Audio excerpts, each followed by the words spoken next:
শুভ সকাল।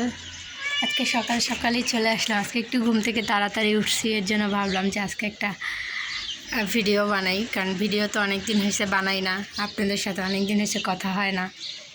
কাজের ব্যস্ততার কারণে অনেক কিছুই এখন মিস করতেছি। আবার এখানে এই গাছটা একা একাই হয়েছে। এটা নাকি এক ধরনের ডাটা শাকি বলে এটারে। এটা আমাদের গ্রামের বাড়িতে অনেক হয়, সবাই অনেক খায়। এটার মধ্যে কাটাও হয়। তো অনেক বিচি হয়েছে। আমি বলছি বিচিগুলো লাগাই রাখবো, বিচিগুলো সংগ্রহ করলে আবার লাগালে অনেক হবে। তো অবশেষে আমার মরিচ গাছে মরিচ ফুল তো দেখা দিছে। এখন মরিচ হবে কি না আল্লাহ মালিক জানে। তবে আল্লাহর কাছে প্রার্থনা করি যাতে আমার মরিচ গাছে মরিচ হয়। তারপরে এই নয়নতারা গাছটাও একা একা হয়েছে, আমি লাগাই নেই, এটাও একা একা হয়েছে। তারপরে এই যে এইটার থেকেও ফুল সংগ্রহ করে বিচি সংগ্রহ করবার জন্য রেখে দিছি। এটা থেকেও বিচি সংগ্রহ করে পরবর্তীতে আবার লাগানো যাবে। আর টমেটো গাছটার কোনো কিছুই বুঝতেছি না। টমেটো গাছটায় কি আদৌ টমেটো হবে নাকি হবে না, এটাই বুঝতে পারতেছি না।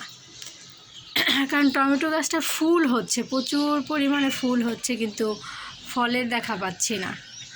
ফুল কিন্তু হচ্ছে মাশাআল্লাহ, অনেক ফুল হচ্ছে, কিন্তু এইরকম এটা হলো চেরি টমেটো গাছ। তো ফুল হয়েছে, ফল তো হবে, ফলের তো কোনো আতা পাতাই নেই। একটাও দেখা যাচ্ছে না, সবই শুধু ফুল আর ফুল। তবে আমার লাউ গাছ কিন্তু একদম বেড়ে গেছে। এখন আবার লাউ গাছের 1G কাটিং করে দিচ্ছি, এখন 2G কাটিং করতে হবে। 2G কাটিংয়ের জন্যই লাউ গাছ এখন হয়েছে।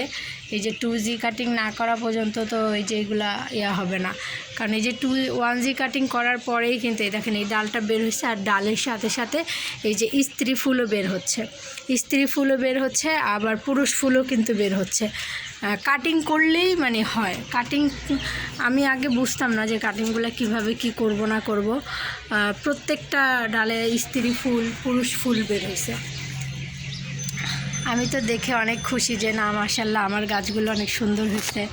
আর এই যে আমার বেগুন গাছে ফুল হয় কিন্তু ফল হয় না, বুঝি না কিছু, সব কিছুতেই খালি কষ্ট পাই। বেগুন গাছে কিন্তু মাশাআল্লাহ ফুল বের হয়, প্রচুর পরিমাণে ফুল বের হয়, কিন্তু ফুলগুলো টিকে না, পড়ে যায় কেন বলতে পারতেছি না, ফল হয় না। মাটিও পর্যাপ্ত পরিমাণে আসে, সারও দেওয়া হয়, জৈব মাটি দেওয়া হয়, তারপরও হয় না। এই গাছটার ডালটাকে আমি এইদিকে দিয়ে দিচ্ছি, এবার আবার কেচানো বের করে দিই। আর বলছি তো আমার সিম গাছটা ছাদে ছিল, তখন অনেক সুন্দর ছিল, কিন্তু ছাদ থেকে নামানোর পরে সিম গাছের চেহারাই ভস্কায় গেছে, চেহারাই সুন্দর নাই এখন আর। যাই হোক, তারপরও রেখে দিছি, যেমন হয় হবে। আল্লাহ যদি ভাগ্যে এই সিম গাছ থেকে সিম খাওয়া লেখে তাহলে অবশ্যই পাবো, কারণ উপরওয়ালা চাইলে সব কিছুই সম্ভব। আর লাউ গাছ থেকেও যদি উপরওয়ালা আমার ভাগ্যে লাউ লিখে থাকে অবশ্যই লাউ হবে।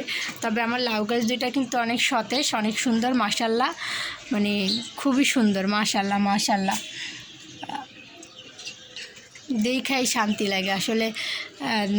খাওয়া তো পরের কথা, তাই না? গাছগুলো যে সুন্দরভাবে বেয়ে উঠছে এটা দেখেই অনেক শান্তি লাগতেছে। আর এই যে আমার আমার সাথে সাথে এখানে আসছে। আর এই হলো আমার টুনটুনিগুলাও কিন্তু মাশাআল্লাহ বড় হয়ে গেছে, 4জনই বড় হয়েছে মাশাআল্লাহ, 4জনই অনেক সুন্দর বড় হয়ে গেছে। তোমার কি হয়েছে সন্তোষ? আমি তো ভাবছি তোমার মনে কিছু হয়েছে।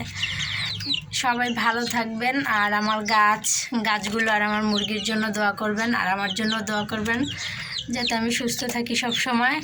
সবাই ভালো থাকবেন, আর প্লিজ আমার ভিডিওতে একটু লাইক দিয়ে দিবেন, কমেন্ট করবেন। আপনারা ভিডিও দেখেন কিন্তু লাইক করেন না, কমেন্ট করেন না, খুব কষ্ট লাগে। প্লিজ লাইক করবেন, কমেন্ট করবেন। ভালো থাকবেন সবাই, আল্লাহ হাফেজ।